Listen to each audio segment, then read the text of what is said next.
Bonjour à tous et à toutes. Donc, je m'appelle Audrey Vec, je suis développeuse chez Carnot depuis 4 ans maintenant. Donc, Carnot, c'est quoi?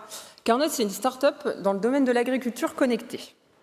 On va proposer à nos clients le suivi de leurs travaux agricoles ou viticoles grâce à nos balises connectées. Ils vont ensuite consulter leurs données au sein d'une application web et d'une application mobile. Et donc, les clients qui utilisent l'application mobile vont le faire souvent pendant les travaux dans les champs pour vérifier l'avancée de leur chantier. Donc notre application, elle a besoin d'être performante à tout instant. Sauf que de notre côté, donc plus le temps passait, plus on ressentait une incertitude sur sa stabilité et sa pérennité au fur et à mesure des développements. Et l'instabilité de l'app, elle était aussi en grande partie responsable d'un mauvais NPS. Donc NPS pour Net Promoter Score. Donc c'est une métrique de l'expérience client qui va mesurer la probabilité qu'un client recommande notre produit, par exemple. On a donc décidé d'être proactif et d'agir à ce sujet-là. Donc, je vais vous proposer tout d'abord un état des lieux de l'application V1 à travers quelques chiffres clés. Donc, le premier chiffre, c'est 2018.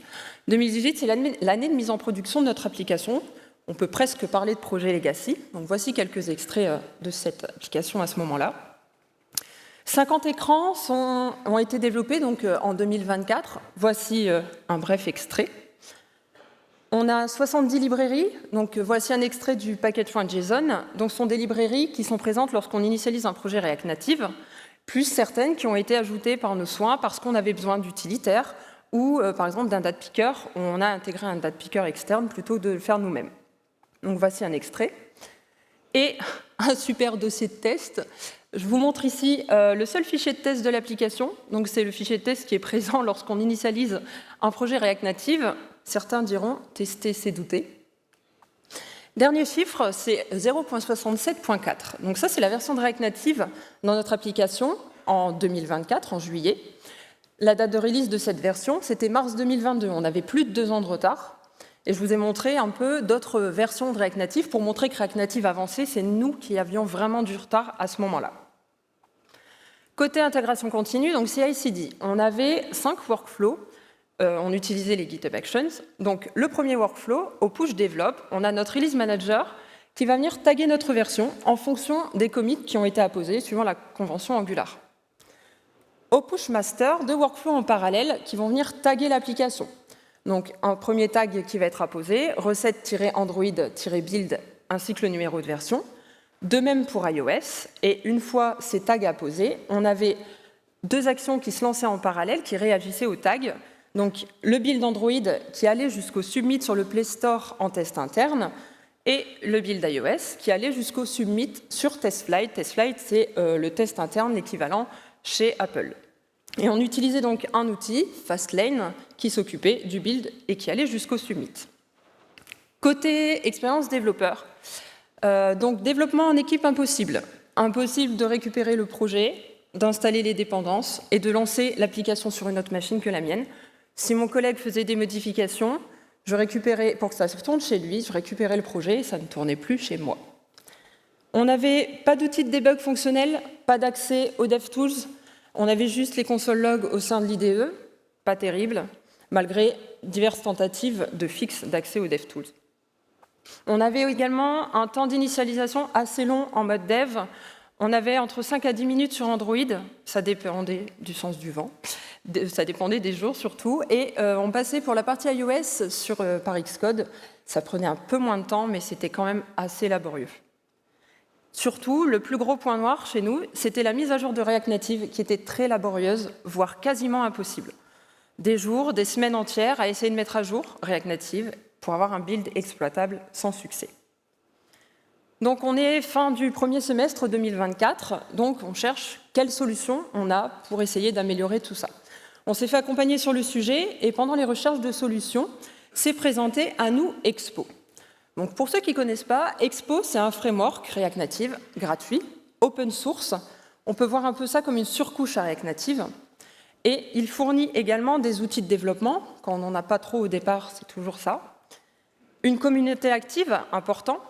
L'équipe d'Expo va travailler avec les équipes React Native, donc les équipes chez Meta, pour intégrer les dernières fonctionnalités React Native au SDK Expo. On a également IAS, donc pour Expo Application Services, donc qui offre une ligne de commande et une web app. Donc c'est un ensemble de services optionnels, IAS, qui va venir compléter Expo, qui va nous servir à build et à upload notre application sur les stores. Via la web app, on va pouvoir également visualiser, télécharger et lancer nos builds sur les simulateurs directement. Donc quand on voit ça, quand même, on se dit que Expo semble pouvoir quand même répondre à beaucoup de nos souffrances développeurs. Donc la question c'est, après tout ça, est-ce qu'on se lance? Donc oui, on s'est lancé. On avait deux choix qui s'offraient à nous. On avait, donc soit on essayait de migrer le projet existant, soit on initialisait un nouveau projet et on rapatriait le code existant au sein de ce nouveau projet. Nous, on a choisi la deuxième option, tout cramer pour repartir sur des bases saines, pour ceux qui ont la référence. Et donc, on a initialisé un nouveau projet en quelques secondes. Donc, via la ligne de commande npx create expo app at latest, on crée en quelques secondes notre projet que j'ai ici appelé pour vous montrer app-tremplin. Une fois qu'on a ça, donc voici à quoi ressemble le package.json d'un projet sous Expo from scratch. On a donc les dépendances qui sont installées. Donc nous, on a choisi de garder la coquille vide. On a vraiment enlevé tout ce qui ne nous concernait pas. Et on a ensuite installé les librairies externes qui étaient présentes dans le projet V1, dont on avait besoin dans la V2. On a rapatrié les fichiers existants, donc le code, la navigation, les écrans, les composants, etc. Et on a croisé les doigts. À cette étape-là, attention, au niveau des librairies tierces, point de vigilance, on a quand même une app React Native qui maintenant va tourner au sein d'Expo. Et dans notre cas, on avait une montée de version de React Native qui était non négligeable. Il faut être conscient que probablement on va devoir supprimer des librairies qui ne seraient peut-être plus compatibles avec Expo, ou alors on va devoir monter des versions de librairies qui sont peut-être un petit peu vieillottes qu'on avait laissées de côté. De notre côté, on a donc supprimé 9 librairies parce que pas trop utilisées ou parce qu'on l'a fait nous-mêmes. Et on a également remplacé 5 librairies par une alternative qu'on a pu trouver au sein d'Expo, et donc avec une meilleure compatibilité. Donc là, on a un projet from scratch, on a des librairies qui sont installées, on va donc passer à la configuration du projet. Pour avoir un point de comparaison, je vais vous montrer comment on faisait la configuration de l'application V1. La configuration de l'application V1, elle passait notamment pour la partie native. Donc là, je vous mets en exemple 2 dossiers iOS et Android. Donc ce sont des extraits du repo. Et donc, on va avoir dans ces dossiers de config des fichiers clés qu'on venait modifier, auxquels on venait toucher lorsqu'on avait besoin de changer la configuration de l'application ou qu'on installait une librairie externe, par exemple. Donc pour la partie iOS, on aurait l'app-delegate, on aurait l'info.plist. Pour la partie Android, on retrouve l'Android manifest, le build.gradle, etc. Ce sont peut-être des fichiers qui parlent à certains d'entre vous en tant que développeurs natifs. Donc on a beaucoup de config, de la redondance ici, et surtout c'est du code natif. Quand on n'est pas développeur iOS ou développeur Android, on peut parfois se sentir un peu perdu. Donc comment ça marche maintenant côté Expo? On va configurer notre application via un fichier qui s'appelle app.json, qui va contenir vraiment toutes les configurations et la configuration des plugins, donc liés aux librairies externes. Dans ce fichier, je vais par exemple retrouver donc, le nom de l'application, donc ici l'application Carnot. On va avoir le numéro de version de cette application, l'icône, donc l'icône que vous retrouverez lorsque vous téléchargez l'application qui sera sur votre dashboard mobile. On va avoir des fichiers de config iOS et Android, parce qu'on ne va pas y couper, on a quand même besoin de certaines spécifications, mais on n'est pas sur du natif, on est toujours au sein du même fichier en plus de ça. Et donc la config des librairies externes va passer donc par des plugins Expo. Donc là, je vous mets 3 petits exemples qu'on a, nous, chez Carnot. Le premier plugin, c'est Expo Splash Screen. Donc le splash screen sur une application, c'est le premier écran que vous voyez lorsque vous lancez votre application. Ça sert un peu d'initialisation. Donc ici, sur ce plugin, on va pouvoir configurer la couleur du background de notre splash screen, l'image utilisée, la taille, etc. Autre plugin qu'on va pouvoir venir configurer, donc c'est Expo Font, c'est lui qui va gérer les typos, les polices qu'on va utiliser au sein de l'application. Donc pareil, on va pouvoir les lister à cet endroit-là.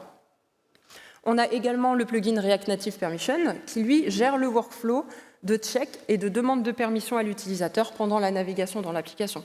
Un accès à la géolocalisation, un accès à la caméra, etc. On va pouvoir lister, là, en exemple, c'était pour les permissions côté iOS. Côté IAS, parce que oui, on a fait le choix d'utiliser IAS, donc pour rappel, ça va nous servir à build et à upload directement l'application sur les stores. Ce fichier, donc ias.json, va nous permettre de définir des options liées à chaque type de build ou à chaque submit. Par exemple, on va avoir besoin d'un build de développement lorsqu'on va vouloir faire tourner notre application, soit sur un émulateur, soit sur un simulateur, avec les différentes options là qui seront requises. On va avoir besoin d'un build en profile development de .device lorsqu'on va vouloir faire tourner notre application sur un vrai téléphone Apple, un vrai iPhone. Dernier profile dont nous on a besoin chez Carnot, ce sera le build de production qui, lui, a vocation à être envoyé, donc, comme son nom l'indique, en production et donc sur les stores. On a donc des configurations ici des options au sein du dossier IAS, encore une fois, au même endroit. Côté CI/CD, donc là, voici comment c'était pour l'application V1, pour se rappeler. Et donc, comment ça se passe maintenant au sein d'Expo? C'est comme ça. Au niveau du push develop, on a toujours notre release manager, aucun problème, il fait son job, on a besoin de taguer notre application. Par contre, au push master, on n'a plus qu'une seule action, une GitHub Action, qui doit durer moins de 4 minutes, et c'est IAS qui va se charger de son côté de lancer 4 actions. Une action de build Android, une action de build iOS, une action de submit sur le Google Play en test interne, et une 4e action de submit sur TestFlight. Et c'est vraiment IAS qui va gérer tout ça. Je peux me rendre sur la web app Expo pour la partie IAS. Je vais pouvoir y retrouver les différents builds. Je vais retrouver les builds de développement, tous les submits sur les stores qui ont pu être effectués jusqu'à présent. Et donc là, si j'ai fait un push master, je vais pouvoir voir mes 4 actions. Le build Android, le build iOS, le submit pour la partie Play Store et le submit pour la partie App Store. En plus de ça, j'ai accès ici à la configuration. Parce que pour les applications iOS, on est obligé de les authentifier et de les signer, nos applications. C'est les fameux certificats et profiles. Et donc, toutes ces informations, elles sont également stockées ici. Je n'ai pas besoin d'avoir toutes mes informations à différents endroits. Petit bonus, au niveau des builds, on a aussi un détail de chacun des builds. Donc là, je vous montre en exemple un build de production pour iOS sur une version SDK 51. Et on va notamment retrouver les logs du build. Quand un build se passe bien, il n'y a pas de souci, mais quand ça se passe moins bien, on aime bien savoir ce qui se passe pour pouvoir fixer. Donc encore une fois, tout est au même endroit. On avait plusieurs outils pour gérer et stocker tout ça auparavant, et c'est clairement un gain de temps non négligeable pour moi. Donc là, à cette étape, on a une application V2 qui peut être mise en production, qui peut remplacer notre application V1. Et donc, comme je disais tout à l'heure, une des grosses problématiques qu'on avait, c'était la mise à jour de React Native qui était très laborieuse. Au sein d'Expo, quand on veut mettre à jour React Native, en fait, ça va passer par la mise à jour du SDK Expo qui va embarquer la nouvelle version de React Native. Et chez Carnot, donc, on a expérimenté au sein de l'équipe récemment la mise à jour du SDK Expo 51 vers la version 52. Donc, cette mise à jour du SDK Expo, qu'est-ce qu'elle va nous apporter? Donc, elle va nous apporter donc, la mise à jour de React Native, ce qui n'était pas une mince affaire auparavant, de nouvelles fonctionnalités, nouvelles API, nouveaux packages, et surtout une mise à jour des librairies tierces supportées dans les versions compatibles avec la nouvelle version du SDK Expo. On va voir comment ça se passe juste après. Donc la première étape, l'étape 1, ça va être installer la nouvelle version du SDK Expo. Donc via une ligne de commande, tout simple, yarn expo install expo at latest ou la version demandée. Et en étape 2, une deuxième ligne de commande, donc c'est npx expo install-fix. Cette commande, qu'est-ce qu'elle fait? Elle va regarder toutes les librairies qui sont dans notre package.json, elle va les parcourir, et pour chacune d'entre elles, où elle a des métadatas, elle va dire, OK, toi tu es en SDK 51, tu veux passer au 52, on va mettre à jour toutes ces librairies externes pour que ça soit plus compatible, de façon avoir une meilleure compatibilité avec le SDK 52. Et de notre côté, on a donc mis à jour 34 librairies à la volée. L'étape numéro 3, Expo ne fait pas encore le café, malheureusement. On va devoir quand même parcourir les changelogs du SDK 52, ainsi que des librairies tierces qui ont été mises à jour de cette façon. On va devoir donc fixer ce qui est cassé, ou ce qui est déprécié. Une fois qu'on est prêt, on va lancer un build en local via la ligne de commande pour vérifier que tout fonctionne correctement. Et donc, on va avoir des actions de build Android et iOS qui vont se générer. Donc, la ligne de commande IAS build-profile development, donc via cette indication, on va aller dans le fichier EIS.json, récupérer toutes les options liées au build de développement, et on va lancer ça pour les deux plateformes. Et donc, on retrouve les deux actions de build Android et de build iOS qui se lancent, et les petites URL pour retourner sur mon dashboard Expo et accéder aux détails des builds et à leur avancée. Côté expérience développeur, moi j'avais clairement cette tête-là devant mon ordinateur. Il s'est écoulé 15 minutes entre la première étape, donc l'installation du SDK 52, et la commande de génération des builds. 10 minutes après, j'avais un build Android dispo en test, en local, et 20 minutes après, un build iOS dispo pour test également.